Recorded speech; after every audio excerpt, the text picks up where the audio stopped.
Allez, c'est parti, je vous propose de commencer le tuto sans plus attendre. Avant toute chose, je vais vous demander de télécharger le fichier source, puisqu'effectivement, à l'intérieur, on va retrouver 3 dossiers. Pour ceux qui n'ont pas suivi la première partie de cette formation consacrée à Photoshop et consacrée au montage des pages sur Photoshop, eh bien, je vous ai mis gratuitement à disposition un dossier PSD et images. On retrouvera à l'intérieur, dans le dossier PSD, toutes les pages que l'on a créées sur Photoshop. Vous retrouverez aussi les images sources et les icônes. Voilà. Vous trouverez également un dossier fonte pour utiliser la police Railway qu'on utilisera tout au long du tuto. Concernant donc maintenant cette formation, on va retrouver 2 dossiers, donc un dossier HTML et un source plugin.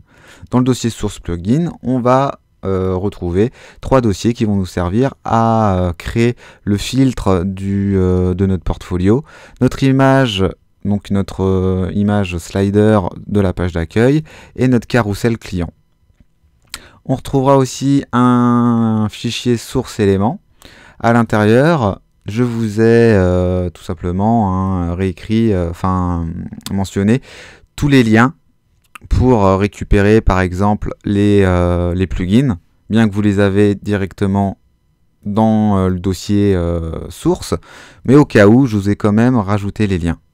Ça peut être utile parfois si on a besoin de configurer un plugin, à savoir au niveau du carrousel, si on a envie de le faire défiler un peu plus rapidement par exemple, et bien tout ça, ça se passe dans les options et généralement c'est indiqué sur la page du plugin. Donc voilà, vous retrouverez tout ça dans les fichiers sources. Au niveau du dossier HTML, eh bien, je vous ai préparé le squelette du site avec tous les appels au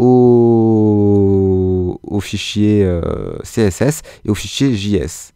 Donc à savoir, si on ouvre le dossier index.html avec Dreamweaver ou avec un autre éditeur HTML, on peut s'apercevoir qu'au niveau de la balise head, eh bien, tout est déjà renseigné. Pour pas que ça soit non plus trop barbare pour vous, au niveau de tous ces appels, je vous ai mis donc en grisé ici les commentaires qui se rapportent à chaque appel. Par exemple ici, donc l'appel style.css, donc qui est l'appel à notre feuille de style générique, donc à cette feuille de style ici.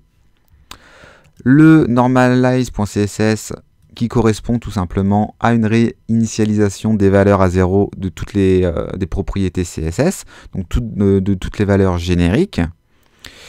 Le jQuery BX Slider qui correspond à l'appel du carrousel client. Donc si je retourne sur Photoshop, voilà, ça correspond à ça. Au niveau des JS ici, donc l'appel à la librairie modernizer.js, donc c'est une bibliothèque JavaScript qui est conçue pour détecter les fonctionnalités spécifiques de HTML et de CSS dans les navigateurs. Donc c'est des choses qu'on peut appeler, on va dire, lors de la création de chaque nouveau site. Et puis enfin, nous avons un appel jQuery à la librairie jQuery. Donc pour ça, on appelle l'API Google. Ça nous évite de l'avoir directement dans notre dossier. Le BX Slider, donc c'est l'appel JS du carrousel, ici. Donc tout à l'heure, c'était le CSS qu'on a appelé la feuille de style. Là, c'est l'appel JS pour le faire fonctionner. Et puis, le isotope.js, c'est l'appel JS du portfolio pour le faire fonctionner. Enfin, la Google Font Railway, on va venir directement utiliser la fonte Google avec différentes propriétés. Donc ici 400, 500, 700, 800 qui correspond à la graisse de la police. Un petit script Google Code qui va nous permettre d'autoriser l'usage des nouveaux éléments HTML. 5 sur les versions d'Internet Explorer inférieures à la version 9. Donc toutes les nouvelles balises HTML5 comme header, footer, section, side, etc. ne sont pas forcément reconnues sur ces versions-là inférieures de IE9. C'est pourquoi on va venir utiliser ce petit script pour les autoriser. Et enfin la meta viewport, une balise balise pour optimiser le site sur des terminaux mobiles et tablettes, donc pour optimiser l'affichage du site au niveau de la largeur de l'écran du périphérique. Donc voilà, tout ça, ça va nous éviter de réécrire tous ces appels, hein. Et enfin, dans le body du site, je vous ai mis quelques petites fonctions qui vont nous permettre de gérer, par exemple, au niveau du carrousel ici client, la width, la largeur des images, le nombre minimal et maximal de vignettes, et la marge entre chaque vignette, etc., etc. Et enfin, les options et appels JS, hein, du slider de la page d'accueil. Voilà pour la petite présentation. Je vous propose de commencer. Donc là, dans un premier temps, on va venir spécifier un conteneur à notre site. Donc un conteneur qui va englober tous les éléments du site internet. Donc on va venir se placer en dessous de la balise body. Et puis on va venir taper div id conteneur. Donc on n'oublie pas de fermer le conteneur un peu plus bas, juste avant la balise de fin body. Voilà. Donc le conteneur, on peut venir lui spécifier déjà une width, donc une largeur. Si on retourne dans Photoshop, sur la page d'accueil, on voit que notre site fait 1020 pixels de large. Donc on va venir se placer dans style.css. D'ailleurs, dans style.css, hein, je vous ai spécifié quelques petits commentaires et je vous ai préparé aussi 2-3 balises génériques, hein, ça sera toujours ça de moins à taper. Et donc on va venir spécifier notre conteneur et puis après on va venir enchaîner sur notre balise body histoire de la charter un peu plus. Donc on va venir se placer dans le header. Ici, juste avant le header même, puisque là on n'est pas dans le header, juste au-dessus, on va venir taper id, donc dièse, conteneur, et puis on peut donner des petits coups de tabulation. On va venir ouvrir une accolade. Alors pour ouvrir une accolade, on appuie sur Alt et puis la petite parenthèse, et pour la fermer, Alt et l'autre parenthèse. Donc bien sûr, si on est sous Mac, sous PC, j'ai plus du tout le raccourci en tête. Donc notre ID conteneur, on va lui spécifier une largeur. Donc on va lui spécifier une width de 1020 pixels, hein, qui correspond à cette largeur, hein. Vous voyez que si je resélectionne, on est bien à 1020 pixels de large. Donc 1020 pixels au niveau de la width. Et puis, on va venir spécifier aussi un petit margin auto pour centrer notre conteneur sur notre page. Donc, on lui spécifie un margin auto. On va lui spécifier une minate de 100% et une position relative. Voilà, donc le fait de le mettre en minate 100%, ça va nous permettre de ne pas avoir de bug, hein, au niveau de l'étirement du conteneur. Donc on le met en position relative, on peut venir enregistrer. Et là vous voyez directement, sous Dreamweaver ici, on voit que le conteneur se centre. Donc là on voit pas grand chose puisqu'il n'y a rien dedans. Mais on va venir, hein, mettre notre header tout à l'heure. On peut venir spécifier en ligne 2 en dessous d'HTML et body la balise body. On va venir la charter un petit peu, cette balise. Donc on peut venir copier les accolades ici, donner des petits coups de tabulation. On colle les accolades. Et déjà, on va spécifier une font family. Donc la font family, je vous rappelle que c'était la Ralway. Donc on fait font-family. Entre petits guillemets, on va taper Ral. On peut mettre une majuscule. Ralway. On ferme les guillemets, virgule, et on va taper 100-shérif, point virgule. Donc là, notre appel à la font Ralway a été fait. On peut lui spécifier une fonte -weight. Donc là, on va agir sur la graisse de la police. on va la mettre à 400, qui est une graisse, on va dire standard, hein, qui correspond à une graisse normale, on va dire. Donc on la met à 400. Au niveau de la couleur, on va mettre color, 2 points, et on va venir, si on n'est pas sûr, recibler par exemple le mot agence. On va ouvrir en faisant CTRL ou commande T le panel des caractères, et au niveau des couleurs ici, on peut s'apercevoir que la valeur hexadécimale c'est 22, 22, 22, 22. Alors du coup, on va spécifier ça dans Dreamweaver. On peut mettre juste 222, ça marche également. Point virgule. Au niveau de la fonte size, donc de la taille de la police, donc là on n'est pas sur la graisse, hein, mais bien sur sa taille, on était à 14 pixels. Et on va venir spécifier maintenant une image d'arrière-plan qui va correspondre, vous vous rappelez, à cette petite bande de couleurs, hein, qui va se répéter sur l'ensemble de notre site internet. Donc on va venir la sélectionner, on va faire clic droit dessus, hop, on va sélectionner bande couleur. On peut faire un petit contrôle-clic dessus. Vous voyez, le fait de faire un contrôle ou un commande-clic sur le calque, ça le sélectionne. Donc on va faire un CTRL-C. On va faire CTRL-N pour faire un nouveau document.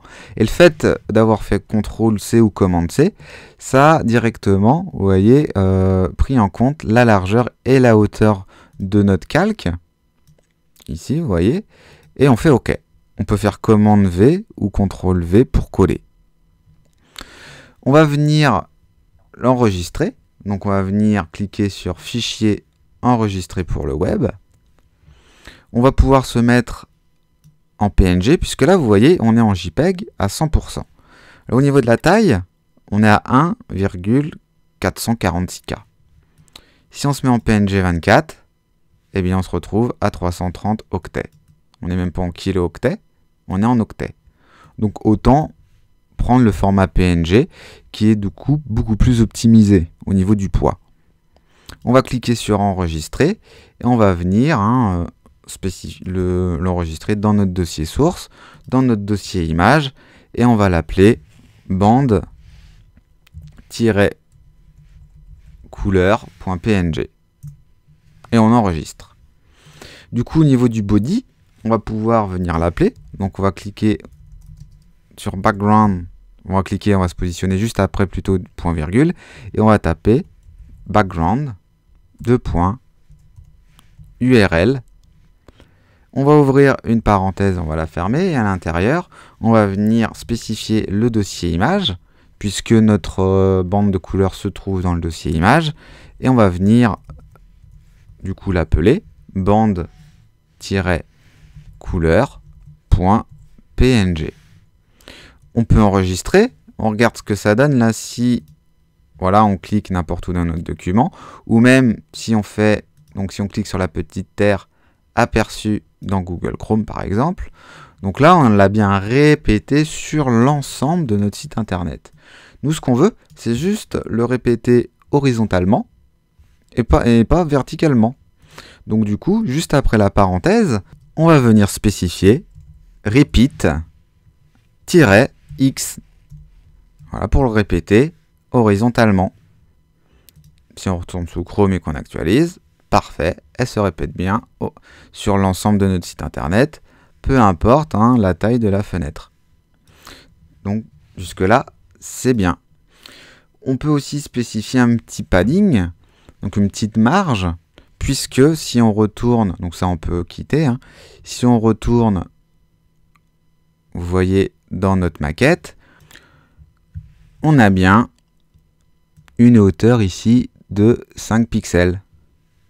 Donc du coup, on spécie un padding top de 5 pixels.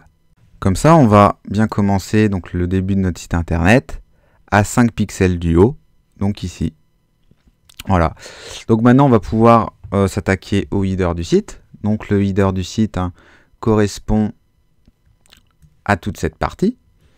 Donc on va renseigner dans notre feuille de style, enfin dans notre code source déjà, ce sera peut-être plus simple au départ. Juste après l'ID conteneur, on va faire donc une petite tabulation et on va venir appeler header id égale, entre guillemets, header-accueil. Puisque là, on va spécifier un template différent pour notre page d'accueil. Voilà, et puis on n'oublie pas de fermer la balise header, hein, juste en dessous avec le /header. Ok, maintenant dans notre feuille de style CSS, on va pouvoir spécifier, donc juste après le commentaire header, donc on peut venir copier cette ligne et la coller juste en dessous. On va venir spécifier du coup header accueil. Accueil. Voilà. On peut se remettre droit comme ceci. Au niveau de la width, donc on aurait tendance à laisser 1000 pixels, puisqu'effectivement notre site 1020 pixels, puisqu'effectivement notre site fait 1020 pixels de large. Mais là on va spécifier une petite marge intérieure de 10 pixels. Donc je vous rappelle que les paddings doivent se soustraire à la largeur de notre div par exemple. Donc là si on a une div qui fait 1020 pixels de large et qu'on rajoute 10 pixels en padding de chaque côté, faut enlever 10 pixels pour la marge de gauche et 10 pixels pour la marge de droite. Donc 10 plus 10 ça fait 20. Donc notre width on va la passer à 1000 pixels. Au niveau donc de tout ça on peut supprimer. Voilà, mais on va rajouter peut-être un petit padding ici, un petit padding de 10 pixels, d'accord, tout autour. Et puis on pourra spécifier un petit margin aussi bottom de 30 pixels, histoire d'aérer un petit peu nos blocs. Voilà pour l'accueil. Donc là, vous voyez qu'on a notre header accueil avec notre margin bottom ici de 10 pixels et une marge intérieure.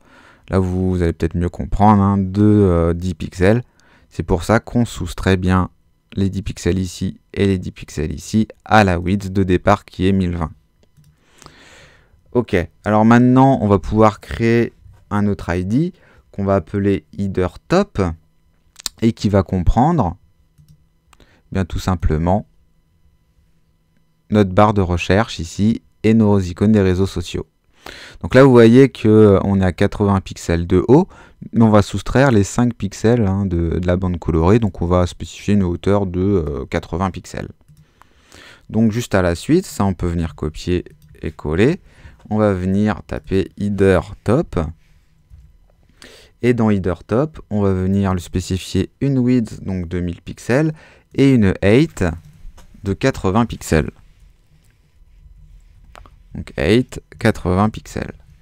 Donc on va faire notre appel dans le code source. On va appeler div id et on va l'appeler header-top. Alors bien sûr, hein, on n'oublie pas de fermer notre div. Tac, je remets ça droit, parfait. Dans header top, qu'est-ce qu'on va mettre? Eh bien, dans header top, on va commencer par spécifier notre recherche. D'accord? Donc, on va pouvoir créer un nouvel ID qu'on va appeler recherche. Donc, div ID égale, entre guillemets, on va appeler ça recherche. Et on n'oublie pas, hein, de fermer notre balise. Donc n'hésitez pas à rajouter des petits commentaires si vous avez peur de vous perdre entre les ouvertures et les fermetures de balises. Donc notre div recherche, on va pouvoir du coup aussi lui attribuer quelques valeurs dans le CSS. Donc juste en dessous de header top, on va venir copier cette ligne, on va la coller en dessous. On va spécifier recherche. Et à l'intérieur de recherche, on va pouvoir lui spécifier une width un peu moins importante. Pour l'instant, on va rien mettre. on va tout supprimer. Et je vais vous demander d'ouvrir dans le dossier source, dans source plugin, dans source éléments, le lien formulaire de recherche. Donc on vient soit cliquer dessus, on fait CTRL-C. On va venir ouvrir son navigateur et on va venir coller tout ça. Donc là, je vous ai trouvé une petite barre de recherche qui est assez sympathique. Parce que vous voyez qu'au clic, voilà, on a une petite animation qui se fait, qui est, je trouve, assez sympathique. Et pour faire fonctionner cette barre, hein, là, il n'y a vraiment aucun plugin JS, aucun appel librairie. On vient juste faire un petit peu de CSS pour faire cette animation. Et puis bien sûr, hein, on va faire un petit import dans le code source HTML. Donc on va venir copier ces 5 lignes, on va faire CTRL ou commande C, et on va venir les coller dans notre code source. Donc on va venir coller ça dans l'ID recherche. Voilà, on vient coller tout ça. On peut replacer ça bien comme il faut, en faisant des petites parenthèses, des petites tabulations. Donc là, il vient de nous créer un ID wrap, et puis il vient de nous créer un formulaire, tout simplement, hein, qu'on va pouvoir venir modifier aussi. On va venir pouvoir modifier le what are we looking for. On va venir changer ça en vous recherchez, point d'interrogation. Et ça, on va laisser ça en value recherché et en type submit.